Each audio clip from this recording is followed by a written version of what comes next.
find the link there, as well as at ALBW Week, our website.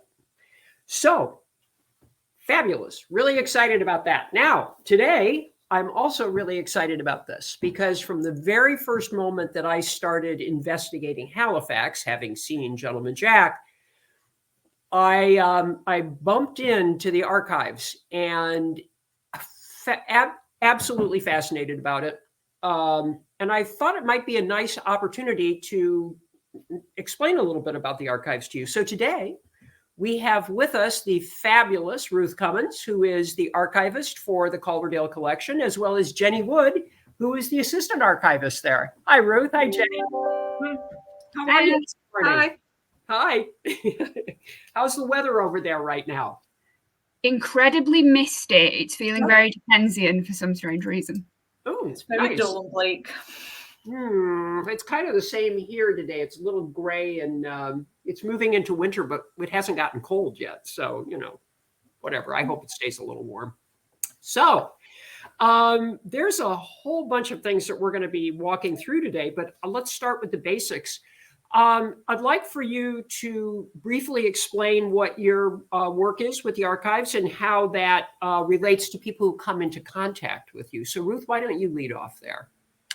Hiya, yeah, I'm Ruth Cummins. I'm the archivist at the Calderdale office of the West Yorkshire Archives Service, which is based in the Central Library in Halifax.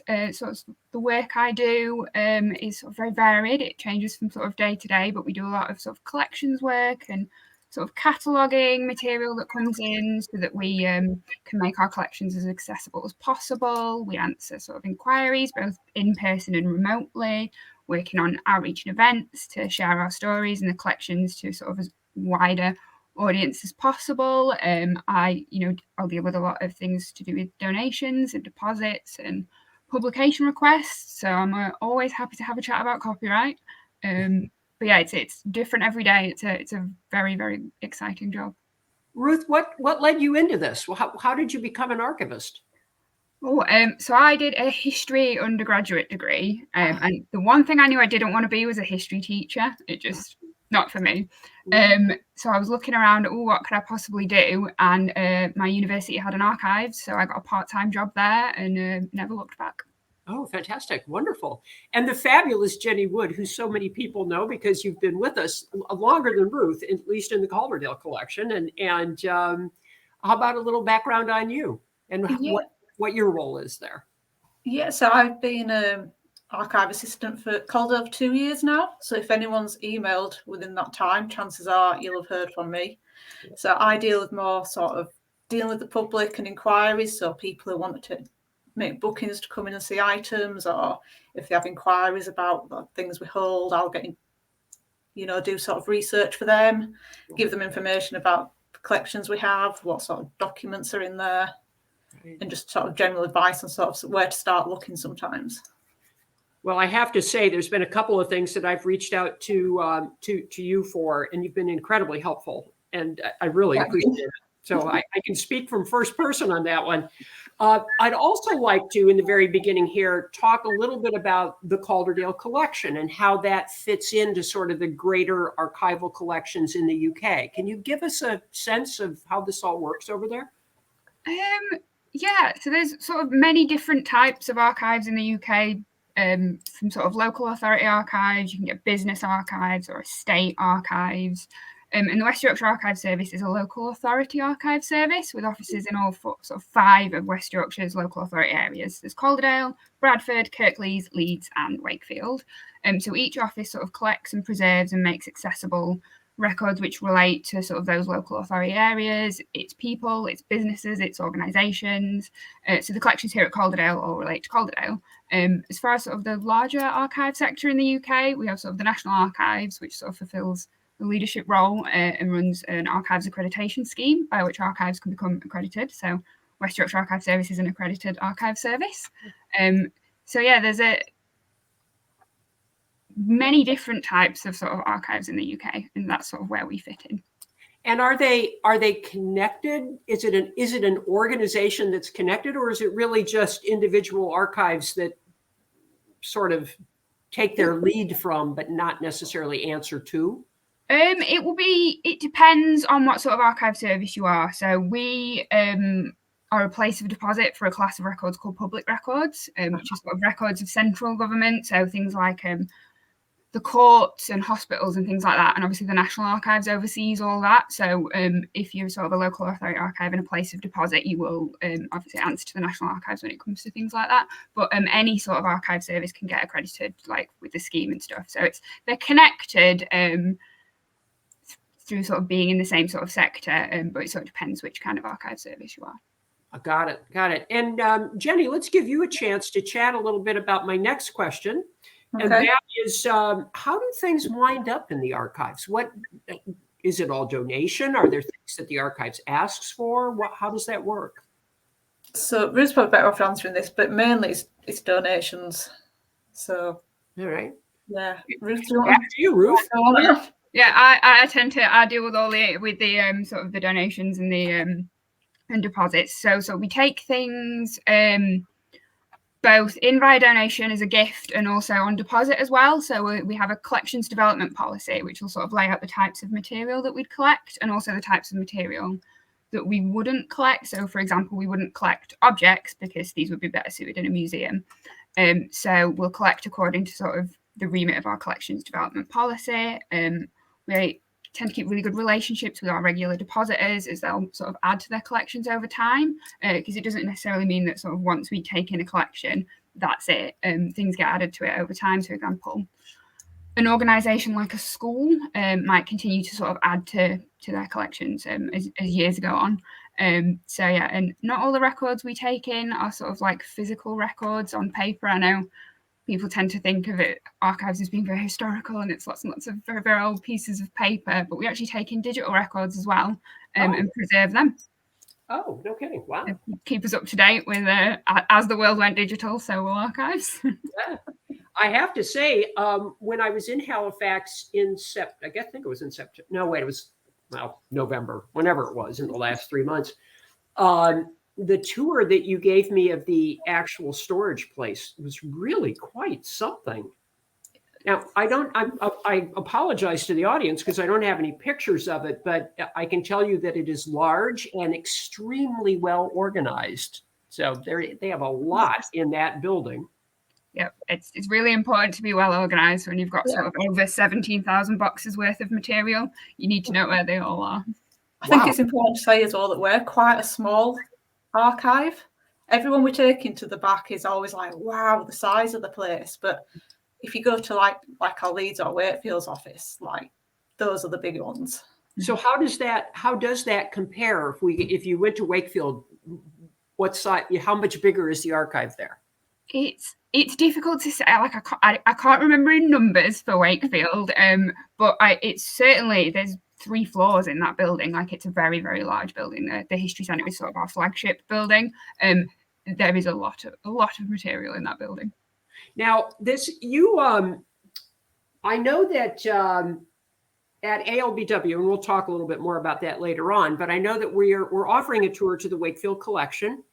And there are certain things in Wakefield that might also have been in Calderdale. It's part of the Shibden Hall collection. Is that up there too, or? So we the Shibden Hall collection's over with us at Calderdale, but we'll have certain county-wide records which are related to the West Riding County Council that used to exist. Are over in Wakefield as part of the county-wide collections there, as well as the public records. A lot of the public records, so courts and hospitals and stuff for the Calderdale area, they're kept over at Wakefield as well. And the parish records, so the Halifax Minster records are over at the Wakefield office as well. Wow.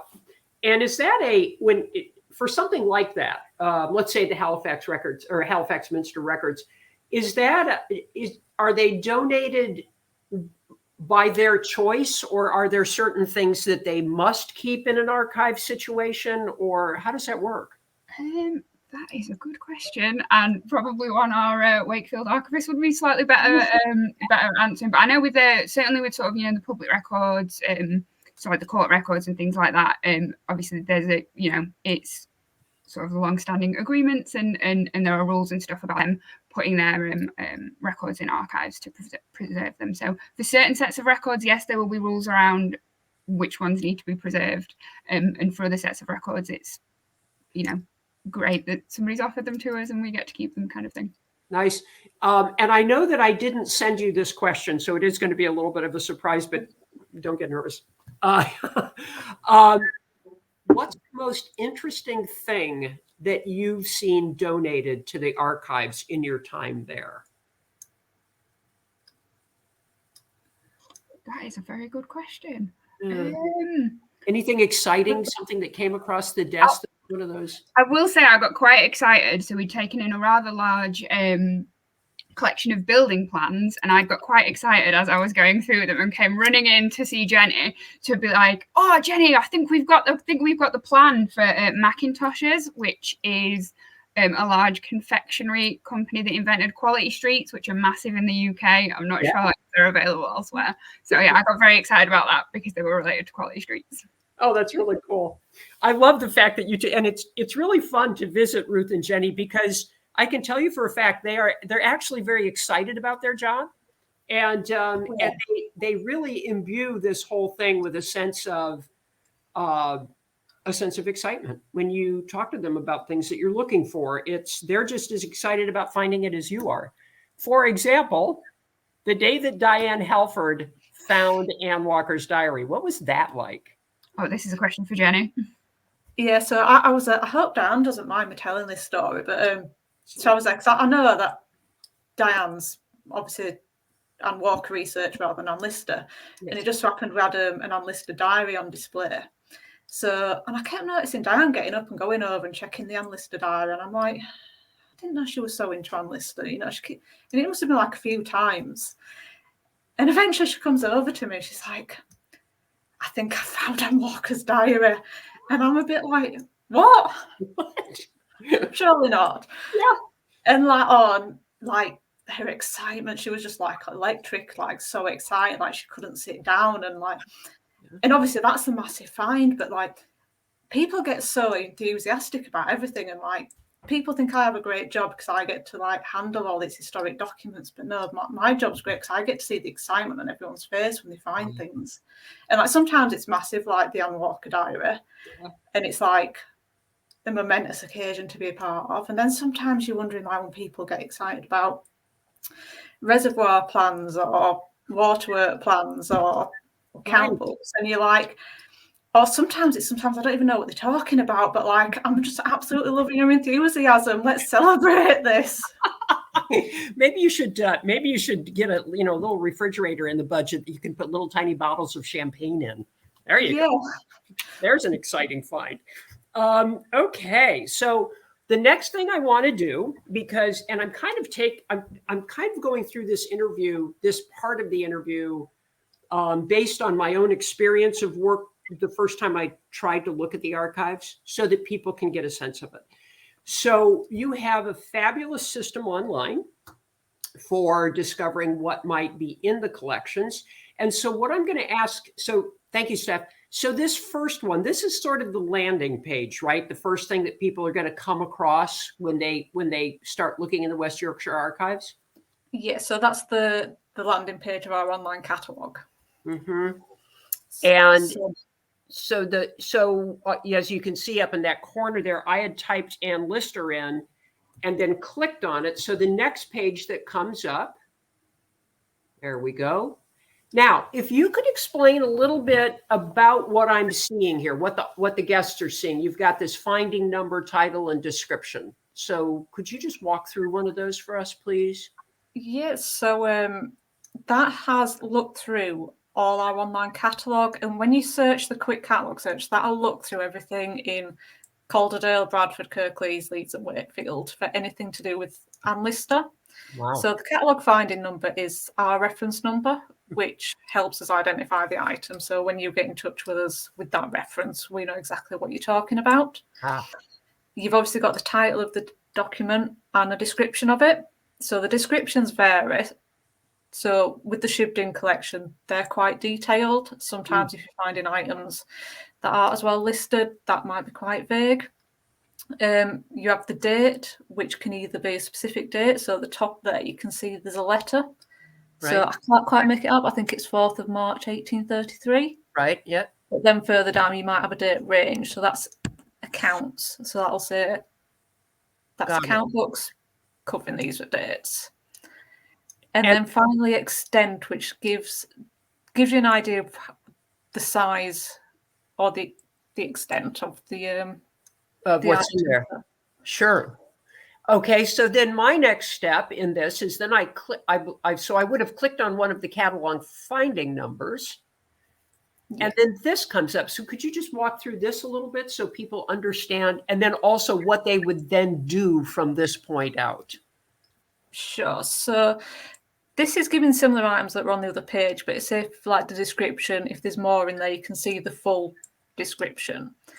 At the top, just above, so where underneath it says 2 of 5,722, that is the sort of like the tree of the catalogue. So it shows you what collection it's come from, what section and what subsection.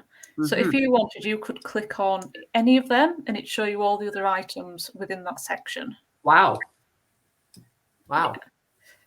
So that how, as far as the size of the collections that you have there, could you give me a general sense of the size of the Shibden Hall collection versus some of the other ones that you have? Is it bigger, smaller? Is it sort of medium for your collections? It's one of our. It's a large collection. The ones that we've sort of got in Calderdale. Obviously, we'll have some much larger collections. Sort of the collection of the council is very, very big. But yeah, it's certainly one of our larger collections. Okay. And then, so now that say I've walked through all this and I found this item that I want, and I know that I'm coming to Halifax, how do I request to see that item in person? And can I see that item in person, actually? Yes. So most of our items you're able to see. The unlisted diaries are available to be requested individually, just because they're for conservation reasons. But generally speaking, most things that are listed you can see. So you get in contact with us, email, phone, if you're able to, and say we'd book you an appointment. And we just need to know the reference numbers of each item that you want to see. Right. Wow. Amazing. It just blows my mind that you can actually find all these items like that. And then for anybody that perhaps really would want to see that item but can't for whatever reason, they might be based outside the UK, they can't travel here. We do offer a copying service and we do offer a research service as well. Oh, nice. So you'll actually continue to do some of the research for somebody if they're looking down a particular path? Yes. So with general inquiries is where we say, people say, I'm researching this, and we can say, right, well, we've got these documents that might be of assistance to you. For people who can't come see themselves, like, okay, well, will you look through them on my behalf?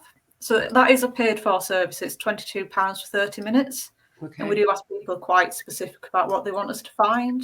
Right. But generally they might ask us. So this week, for example, someone who wasn't able to come in was looking for her relatives in different baptism records. So she paid us and gave us a list of names of the names she was looking through these records. And I went through each volume to see if they were there. Oh, that's good to know. I didn't realize that you did that. And then, okay, so we talked about requesting the viewing. What's the protocol for handling those objects when you're in the archive room?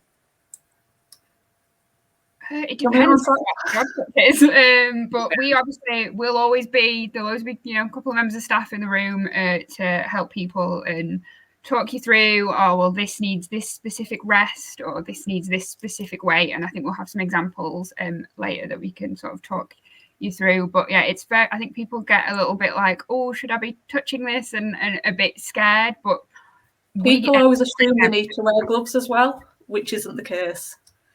So generally speaking, if you're wearing cotton gloves, it makes it difficult for you to handle things. So it makes it more likely to get damaged if you're with gloves. So we just say, as long as everybody's got clean hands, so oils aren't transferred onto documents, you're free to just handle it. Wow, fantastic. Yeah.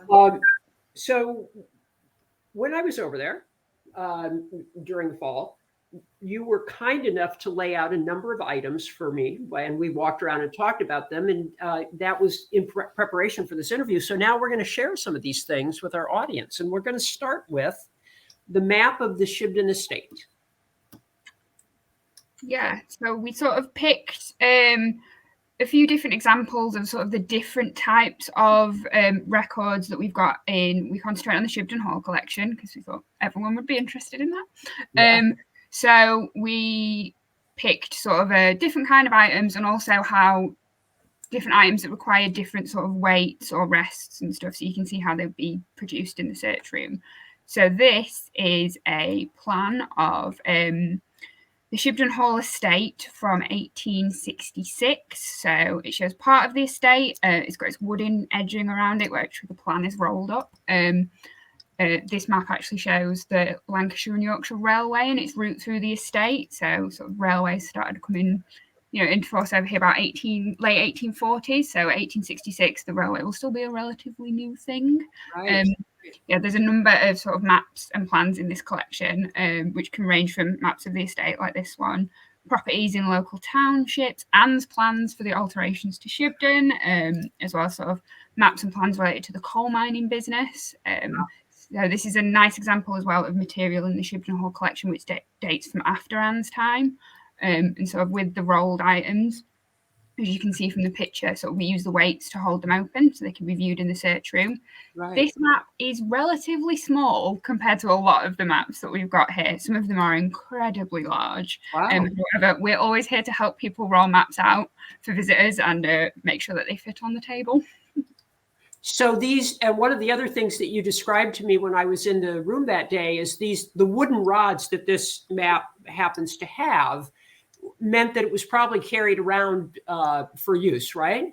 That's what we think. I'm sure some map historian might correct me on that, but it makes it much more robust for sort of handling. So you'd think it might have been kind of it was a working map at some point. Right. So wow, that's fascinating. I think it's always hard for me when these things come up because I really want to stop and blow it up and look at it. And then one of the next items that you showed me was this is Anne Lister's ledger for the estate from, what is the date? Was it 1828, Jenny, on that? 1828, that one. So that was one of quite a few in ledgers for the Shibden Hall. So within the Shibden Hall collection, with a number of account books that deal with like rentals or running of the estate and things like that. So they range from 1629 to 1933. Wow. So when I was getting them out for you, this one stood out to me particularly, with it being Anne's. So she's done it so organised, as you'd expect Anne to do. Not only has she an index, but she's got a little introduction on the left-hand page there. And what's interesting about this is this was done, she was not the mistress of Shibden Hall at this point, because she didn't take that over until I think it was 1834, maybe. So I know somebody else is going to know this better than I, but 1832, 1834, whatever. So she was doing this while Uncle James was still alive. And possibly this was a task that he'd given her, or who knows, she probably just jumped on it herself. And then the second item that we had is also a ledger. If you can go to the next one, Steph. Yeah, so this one is a ledger which dates from slightly before the last one. So it's sort of 1808 to 1826. Obviously, which have been, slightly before Anne's time of sort of, being more involved in the estate. So unfortunately, unlike the previous one where we can see, that's Anne's handwriting, we know exactly who wrote that. This one's not really in an identifiable hand. So we don't know who recorded the entries sort of, in this ledger, but they record sort of cottage rents received. So it's a nice example of a volume in our collection. So when we produce volumes for people to look at in the search room, we'll provide book rests, which support the volume, and then small string weights can help hold the pages open so you can sort of see everything. Right. That's a great example of that on that picture. And then the next item that you pulled out for me was the passport. Here we go. Yeah. And you contacted me a little earlier this week with an interesting piece of information that actually leads into sort of an interesting discussion. Tell us a little bit about this passport and what you discovered this week when you were looking at it. So this passport was in our catalogue labelled as a Swedish passport, but once we were looking at it, we believe this one might actually be Danish, as we can see what we believe the word Copenhagen down at the bottom. Right. So there was this one and another one which was labelled as Swedish, where we think might be not actually Norwegian. Wow. And they all so we checked against Anne's travels, and they do correspond to the dates she would have been in those countries. And then so if anybody was ever researching Anne's Danish or Norwegian passports, right. And this is 1839, and I'm not sure if our guests can actually read the top, but it's made out to Anne Lister and her niece, Anne Walker, who was traveling with her. And I know that when we were in the archives that day, we talked a little bit about why it would be that Anne Walker shows up as her niece on most of her passports, and we weren't really positive about why that was, right? No, it could have been, it was just easier for them to say we are relatives, we're traveling together in case anything happens, that they can, so I assume it was a choice that was made for not having to explain why they were together traveling. Right. Got it. But yeah, we will be updating our online catalogue to say that we have a Danish and a Norwegian passport instead of 2 extra Swedish passports. Right, and this sort of ties into the same conversation, which we didn't really go into when we were talking about Diane finding the Anne Walker diary, but it really isn't totally unusual to find something in these massive collections, right? That belongs someplace else. Well, I don't want to make it sound like it happens every day, but there'll be sort of different. So sometimes a collection will be really, really, really well catalogued and listed down to item level, and we know exactly what's in every box. And other collections are listed down to sort of bundle. So then we'll have a bundle of, say, letters, and we'll know the dates of the letters, but it's not been listed to that degree. So there'll be certainly people will get a bundle out and be like, oh, you've got this, you've got this, you've got this. And we'll have conversations, all the time in the search room of people just being like, oh, by the way, I found this. It's really interesting, which is always really exciting for us. And then even when we think we know what something is, like the passports with, slightly different context and, the internet age that makes it really easy to work out what language something is in now. All we need to do was go to Google Translate, go to Wikipedia to find historic names for Oslo for the Norwegian passport, and we could easily work out what it was. But, if you didn't have access to the internet when you were listing what these were, Swedish. Good point. Excellent point. Shoot, I had a question went right out of my head, but it'll come back. And then the next one that we have is a 1635 charter. And tell us a little bit about this. Yeah, so this one is it's a copy of a charter from 1635 from Charles I, basically establishing a workhouse in Halifax for the relief of the poor. So this is a really good example of items within the Shibden Hall collection which relate to wider Calderdale history that people might be interested in, because there's quite a few items in the Shibden Hall collection that relate to not obviously Shibden. It's also a really good example of some of our larger folded documents which require weights to be placed on them to hold them open. A lot of items across our collections like deeds and indentures require weights. This document happens to be in English, which is great. However, a fair number of our older documents will be in Latin, which was sort of the official language used for like legal documents and things, until about 1733 when English became the official language. So prior to that, it's hit and miss whether you're going to get sort of Latin or English.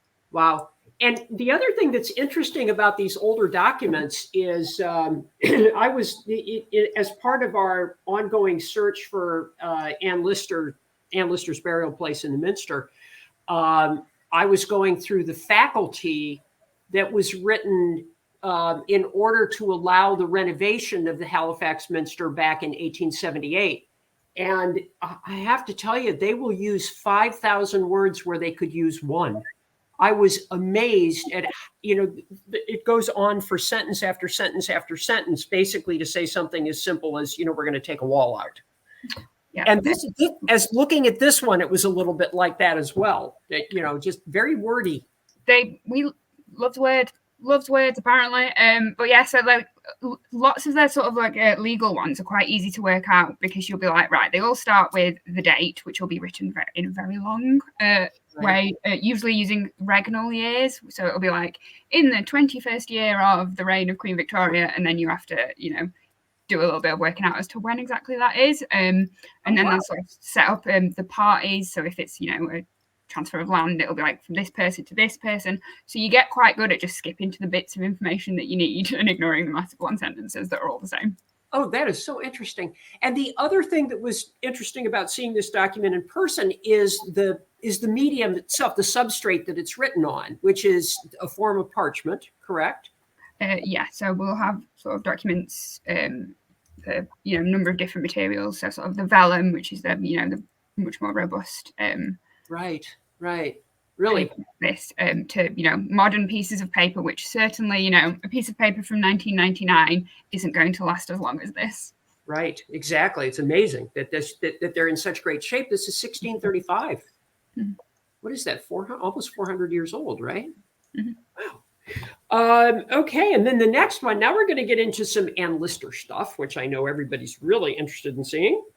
So this letter, this particular shot is done just to show you sort of the size of what paper is itself, sitting on the table in its little leaf sheet that keeps it protected, at least when they bring it out for us to look at. And then here we go. This is a letter from Ann Lister. She's in Paris, and she's writing to Aunt Anne, and that is 1824. So we'll give you all a second just to read through this. Received your letter, my dear aunt, on Friday, and was, as you will easily imagine, quite satisfied and happy to have such a continuation of good accounts of my father.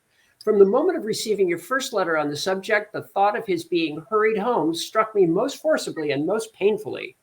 I will not, however, dwell upon it now, but only be thankful for the result, which has pleased heaven to permit, and endeavor to feel myself as comfortable as I was at first during the remainder of my stay here.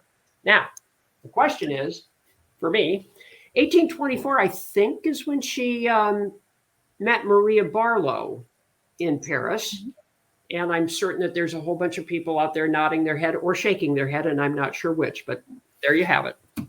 Now, the next letters, we have 3 letters coming up that I found particularly fascinating, and I was delighted that Ruth and Jenny put them out, because we have a letter from Eliza Rain, a letter from Mariana Lawton, and we have a letter from Ann Walker. And again, I'm just going to read this through briefly because we do have the time right now. If you read this entire letter, it will really make your heart hurt, because this is Eliza Rain in 1810 writing to Anne, wondering why it is she's now being ignored. It is now 5 days since my usual time for my hearing from you. I have felt greatly and deeply disappointed at your forgetfulness of me. And now I am fearful there is some alarming cause for such unusual negligence. From you, therefore, dear Lister, if you have any consideration for my feelings, answer me by return of post and tell me why I'm thus forgotten at a time so interesting. So sad, and that's just part of it. Not well done, Anne. Moving along, Anne the Heartbreaker. This one is from Mariana Lawton, and what I love about this letter is that it's an example of that cross pattern that they would use, and that was, Jenny and Ruth, that was basically done to save the cost of postage, right? To not have to use 2 pieces of paper? Yeah, they're always quite difficult to read as well, I find anyway. But yeah, so you will find a number of sort of examples of cross-written letters within the Shipton collection. Yeah, and this one, this is Mariana. It's from 1838. So Anne and Anne have been living together for a period of time now. It is difficult to believe oneself much cared for if a letter is neither written nor desired. I did not believe you could, in heart, forget me, and I thank you for the remembrance of which you speak, but I would rather have a line in season. So Now, I will tell you in the rest of this letter, Mariana does let on that she's been traveling and the letters have just been stacking up. She has requested that they not be mailed to the place that she is because she doesn't want to pay that postage. So it wasn't Anne's fault on this one. And then the third one is a letter from Ann Walker. It's also interesting to see the difference in all of their handwriting. This one is November 1832, and you will all, anybody who's watched Gentleman Jack will realize the sentiment that's going on here. I had in reality just finished a note to you written in real despair, intending to send it with Captain Sutherland's letter by James. When I received your affectionate note, my love, I will not disappoint you by sending what I had written, but I beg you not to write for the ring tonight. I must not and cannot take it, my love, till I have fewer torments of conscience than I endure at present. That's another sad little piece. But as we know, the courageous Ann Walker finally came around and it worked out. So those were really great to see in person, all lined up, and sort of go through that whole little emotional roller coaster with the three of them. What I'd like to do in this last couple of minutes before we go to question and answer is I'd like to talk a little bit about what's going to be going on with the archives at ALBW. So you actually have a number of things planned for our guests, don't you? We do. We've got a very, very, very busy week that we're very excited about. So yeah, we are going to have a sort of a display of original diaries and archival material, including, you know, other bits from the Shipton Hall collection. But yeah, the diaries will be, you know, the main attraction that I think people will be really excited about. So this will be in our Calderdale Archive Search Room at the Central Library. It's going to be a free event, but it will be ticketed because obviously we expect a lot of people will be really interested and want to come. And we've got, you know, quite a small room, and when we've got documents out, we want to make sure that, you know, we can manage the people in the room. Ruth, hold on. Before we go to the next one, because I know exactly what's going on out there right now. How do I get the tickets? I just bought my tickets. Why weren't my tickets online? How come I can't get them? So tickets for that will be coming online in the new year, and we'll publicise that through our social media. We'll also let Pat know. Pat can let everyone know. Right. So yeah, in the new year, and that's going to run for sort of most of the week. So there'll be lots of slots. The slots will be about half an hour long, but there'll be lots and lots of slots. So there'll be lots of opportunities. That'll be on Saturday the 2nd, Monday the 4th, Tuesday the 5th, Thursday the 7th, and the morning of Friday the 8th. So yeah, we hope to see everyone and say hi. So we're really excited about that. We've also got 4 talks throughout the week about conserving Anne's diaries. So it'll be a chance for our conservation team to talk about sort of the fascinating conservation and treatment work undertaken on Anne's diaries to ensure their long-term preservation. This will be a ticketed event, about £5, and again, tickets in the new year. So there'll be 2 of those talks on Tuesday the 5th of April and 2 on Thursday the 7th of April. And then we've got our Wakefield Wednesday day. So we are working really hard on a really exciting exhibition called Anne Lister in Her Words, which will be at the our Wakefield office, because we have a wonderful exhibition space there. So yeah, there is a chance for a sort of private viewing of the exhibition, as well as a tour of the History Centre, and a chance to see the conservation studio where the diaries were conserved. Wow. So I believe tickets for that are on sale now. Oh, they are. Oh, great. Okay. So send me that link and I'll put it up there so people can purchase those. Now you also have something special going on for another group, and that's on Friday afternoon, and that's for the Code Breakers. Before we go to that, can you talk a little bit about the Code Breaker project, how you interfaced with them, and what was accomplished? So I'll let Jenny take this one. Yeah, so obviously most people know that was set up by Dan. That was his baby, his project that he set up. So for anyone who don't know, when we set up the transcription project, I think at the most we had about 180 code breakers who were each transcribing pages from Anne's diary. So this summer we got to the point where we'd had all the pages back from code breakers, all completed. So that's not just the diaries, that was the travel journals as well. Wow. So following that, we set up a small team of code breakers who were helping us do the check-in. So originally that was just going to be in-house, but obviously the code breakers are so talented, it'd be stupid not to have them give us a hand.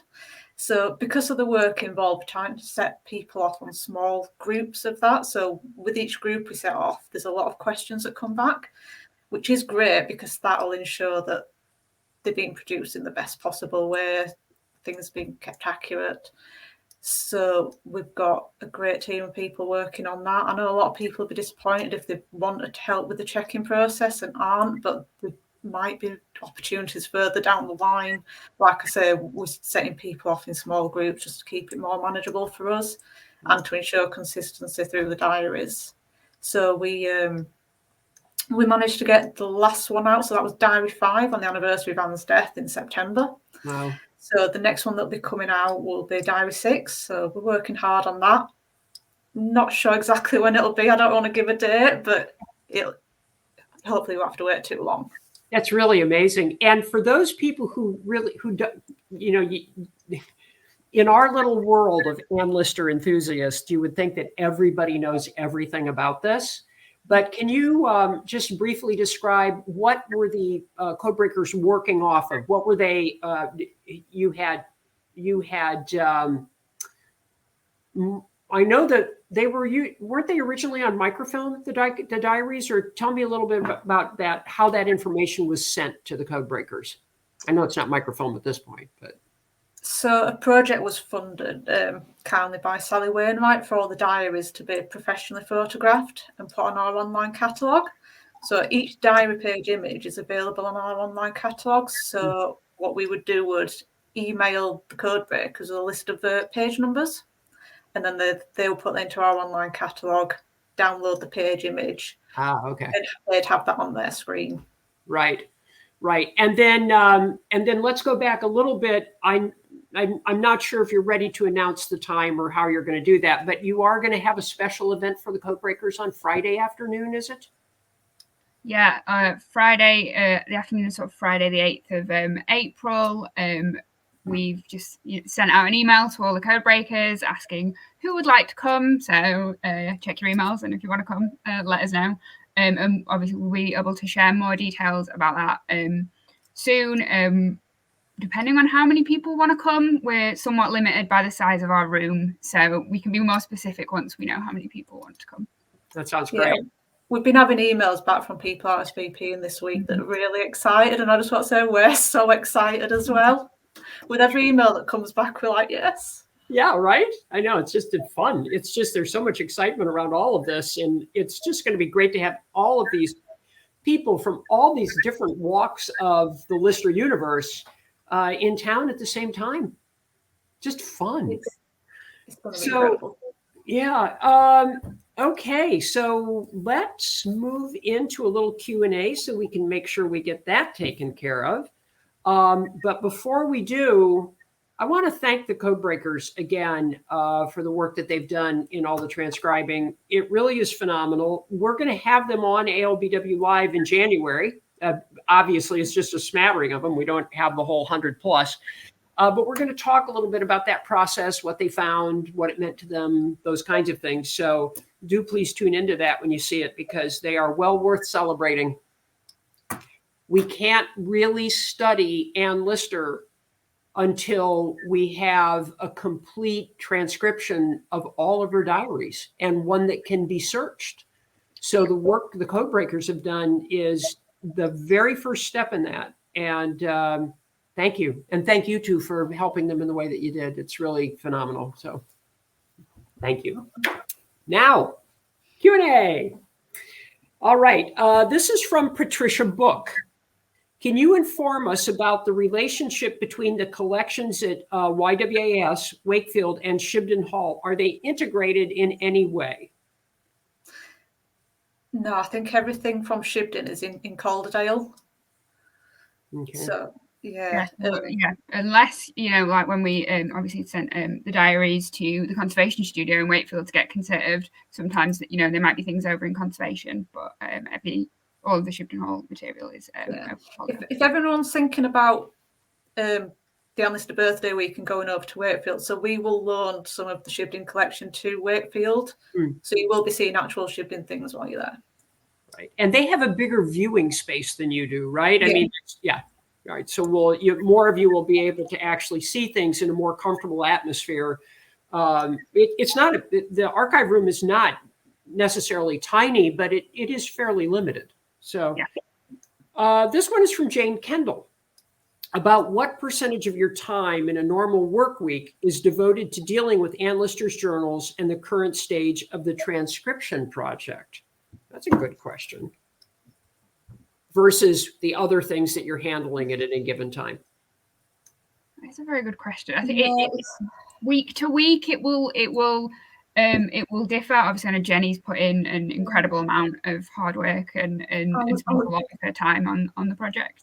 I would say on average, my work is probably about 50%. Wow.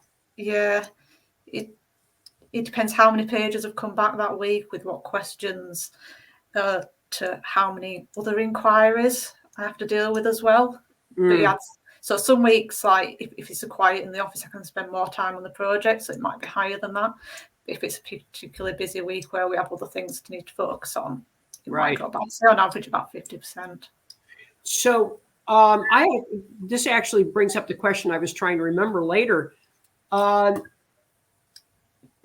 Gentleman Jack, or for the upcoming series that's being done on the Coiners, another famous little group in the Calderdale area, do the production teams come and talk to you about things that you have in the archives? Is there any interface there?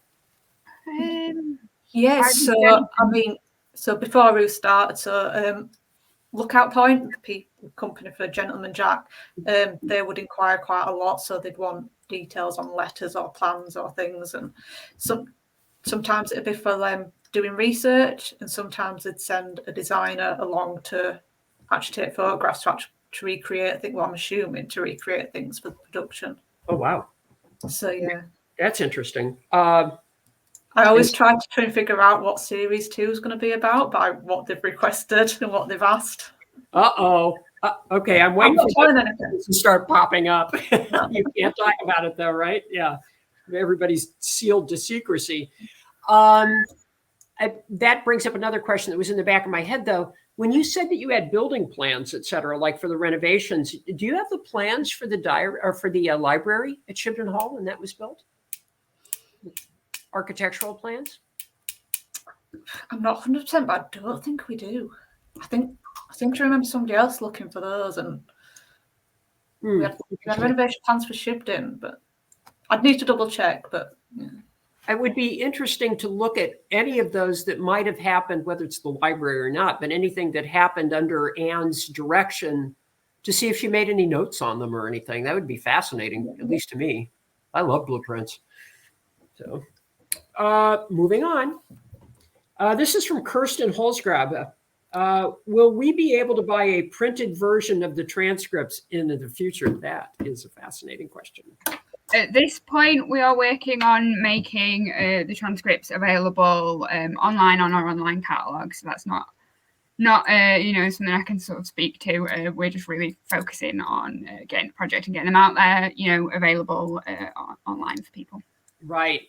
And I think overall, I would certainly have to think that at some point, publishing all of them in an annotated version is probably the ultimate goal someplace down the line, not necessarily from you, obviously.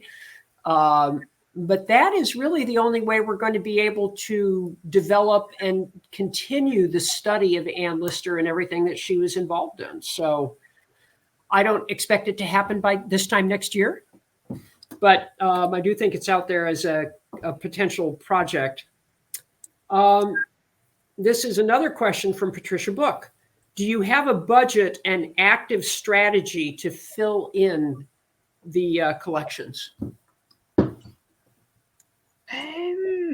we have obviously a collections development policy, and we'll have sort of strategies about what we will collect. Sometimes there's sort of like active collecting, if you particularly know about like, oh, we want to collect on this because we've got a gap in the collections, or if something particularly significant has happened, or if a local business has gone out of business and those records will exist and you'd want to preserve them.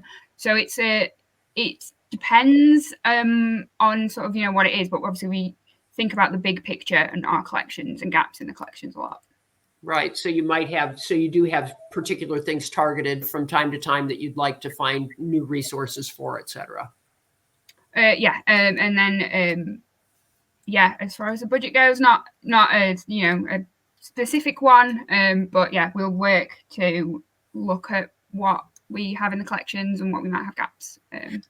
What's fascinating to me in Halifax is that there are so many families there that are, and they are names that people would recognize now that they're familiar with the particular people involved with Ann Lister and Ann Walker, et cetera.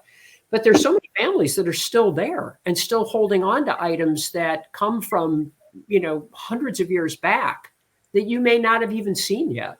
Yeah, I mean, they just haven't been donated at this time. So it's very much different, as you know, in the UK than it is in the US. We don't have the same depth of history because we haven't been here that long. So there's no 1635 charter sitting around in my attic anyways. So that is the end of the questions for now. We're getting in right under the time limit, which I'm happy to say for a change. And I'm sure Steph's back there nodding her head. But I really want to thank the two of you, not only for coming on today and taking the time to talk to our guests, but for all the work that you do, because you're such an important part of all of this. So thank you. Thank you very much. Yeah, thank you for having us, Pat. I just want to say as well, I hope it's come across that if anyone's out there wanting to do their own research, archives are stuffy, formal places and that are intimidating, that are just academic people. If anyone's interested in starting their own research, wants more help, just send us an email. Because we sort of went over the catalogue there quickly, but on the main catalogue view, there's a link on the left-hand side that says advanced search, which might help you a lot more. Or if you're having trouble with the catalogue, we can, and it's only one collection you're interested in, we can send you a Word file with all the listings, so you don't have to use the catalogue. There are always ways around it, and so just get in touch. That's fantastic. And I do have to say that I'm just so amazed and so happy about the service that you've been able to provide everybody, and the way that you answer so quickly, quite frankly, because that isn't always the case when you're trying to get a hold of institutions, shall I say. So thank you. And thank you for adding that personal touch to it, because it's not stuffy there. Not at all. I've had a great time over there. So I'm going to let you two go backstage for now. We're going to wrap up our time as it is. And then I just want to say goodbye to you before you leave. So hang around for a few minutes. Okay. All right. Thanks so much. Okay. So Ruth and Jenny from the archives. And I have to tell you, they're as charming and delightful in person as they appear to be today during the interview. So helpful. They will go out of their way to help you if you're doing any kind of research. So please do take advantage of the archives. And then the other thing I want to do, of course, is thank the team. I want to thank Steph and Kat and Cheryl, who are behind the scenes here today.